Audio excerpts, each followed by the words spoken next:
Scholarship scheme ہے، اس میں مختلف کائنڈز ہیں یا صرف میرٹ اسکالرشپ؟ یہ میں اس لیے کہہ رہا ہوں کہ جب جس ملک کی شدہ کا پروموشن جسے 50% تک پہنچ چکی ہے وہاں میرٹ سے اسکالرشپ بھی ایڈریس نہیں کرتا. ایک یعنی آدھا ملک جو ہے وہ کسی طور پہ بھی تعلیم حاصل کرنے کے قابل ہی نہیں ہے. اور اس طرح جس طرح پرائیویٹائزیشن بھی ہو رہی ہے پبلک سیکٹر میں، وہ میں خود چونکہ اس فیلڈ کا آدمی ہوں، آپ بھی جانتے ہیں کہ 1000 روپیہ نہیں افورڈ کر سکتا بچہ گورنمنٹ کالج میں داخلہ لینے. ایک تو یہ میرا کوشچن. دوسرا یہ ہے کہ چونکہ یہ بھوبڑ میں ہے تو اگر فرض کریں ایک اسٹوڈنٹ وہاں جاتا ہے تو وہاں کوئی ہاسٹل فیسلٹی بھی ہے ان کی؟ جی ہاسٹل کی فیسلٹی تو ہے، ہاسٹلز ہمارے پاس موجود ہیں. ہم یعنی بہت مطلب اچھے لیول کی ان کو انشاءاللہ اکوموڈیشن ایون فوڈ وغیرہ ہر چیز میں. تو میرا تھوڑا ریکویسٹ ہوگی کہ جو نیڈ بڑا دیکھ رہے ہیں تو الحمدللہ وہ جب ہمارا ایجوکیشن کیمپس کی طرف وہ جو آپ تشریف لائیں گے ہاسپٹل کے اس کا بیک سائڈ ہم نے ایجوکیشن کا رکھا وہ سارا شفٹ ہو کے ایجوکیشن کیمپس کی طرف آ جائے گا.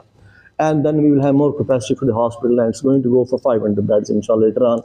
اور یہ اسی سال یا نیکسٹ ایئر یہ ٹیچنگ ہاسپٹل بن جائے گا. اس کے اندر بہت سی آگے باتیں ہیں. تو میں یہیں ختم کرتا ہوں.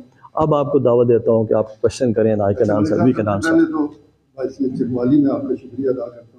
پروجیکٹ آپ ہیلتھ کے شعبے میں خاص طور پر لے کے آتے ہیں اور اگر دیکھا جائے تو شاید کئی اراکین اسمبلی سے بھی زیادہ آپ کام کرتے ہیں. تو اس سے آپ مبارکباد کے لیے. سوال کی طرف آتا ہوں. آپ نے کئی نوجوانوں کو فوکس کیا ہے، اچھی بات ہے، لیکن کیا آپ نے ان کو یہ بھی پابند کیا ہے کہ جو اپنی سروسز ہیں محدود وقت کے لیے وہ دیہی علاقوں میں ہی سر انجام دیں؟ پہلا تو یہ میرا کوشچن ہے. دوسرا میں پورے پاکستان کے موبائل کی میں بات نہیں کرتا، پاکستان کے حوالے سے پوچھنا چاہوں گا کہ یہ جتنے پاس آؤٹ لوگ ہوتے ہیں اس سے شعبے کے حوالے سے کتنی گنجائش موجود ہے یا کتنی کمی ہے پاکستان میں ان ٹیکنیشینس کی؟ ایسا ہے کہ میرا خیال ہے اس کا تو ایک حصہ تو میں بتا دیتا ہوں. اور وہ جو آپ نے کہا کہ یہ جو نوجوان ہیں ایجوکیشن کے بعد ان کو پابند کرنا ہے کہ وہ وہیں پڑھیں، یس آپ اس کو پابند کر سکتے ہیں جس کو آپ نے اسپانسر کیا ہے. وہ دنیا میں قانون ہے، اگر آپ نے پڑھایا ہے خرچہ کیا تو پابند کر سکتے ہیں کہ 3 سال آپ نے چکوال میں ہی کام کرنا ہے بائی دی وے. اور جس پہ آپ نے خرچہ نہیں کیا وہ اخلاقی طور پر ایتھیکلی آپ اس کو پابند نہیں کر سکتے.